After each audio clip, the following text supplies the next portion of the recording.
চলো আজকে আমি তোমাদের সাথে একটা সহজ পদ্ধতিতে তেল কই রেসিপি শেয়ার করি। তো প্রথমে আমি সরিষার তেল দিয়ে দিয়েছিলাম, তারপর হচ্ছে কই মাছটাকে লবণ আর হলুদ দিয়ে আগে থাকতে মাখিয়ে রেখেছিলাম, তারপর এটা হালকা করে ভেজে নিয়েছিলাম।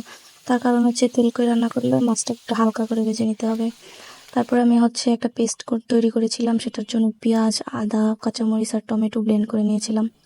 তারপর হচ্ছে তেলে আমি একটু কালো জিরে, তারপর হচ্ছে কাঁচামরিচ আর ওই পেস্টটা দিয়ে দিয়ে ভেজে, তারপর হচ্ছে লবণ, হলুদ গুঁড়ো, শুকনো মরিচের গুঁড়ো, জিরা গুঁড়ো এগুলো দিয়ে ভালো করে ভেজে তারপর হচ্ছে আমি মাছটাকে দিয়ে দিয়েছিলাম। মাছটাকে দিয়ে যখন একটু কষিয়ে দেখা যাবে যে হালকা হালকা তেল ছাড়ছে, তখন আমি কাঁচামরিচ আর হচ্ছে পরিমাণ মতো পানি দিয়ে দিয়েছিলাম। এর পানিটা একটু কম হবে, তার কারণ হচ্ছে তেলটা বেশি থাকবে, পানিটা কম থাকবে। তো তারপর হচ্ছে পানিটা যখন একটু হালকা শুকিয়ে আসবে আর হচ্ছে এমন ঘন ঘন ভাব চলে আসবে, তখন একটু কাঁচামরিচ ছিটিয়ে দিলেই হবে তেলকই। তো আমার এই রেসিপিটা যদি তোমাদের ভালো লাগে তাহলে please like, comment, share and subscribe to my channel.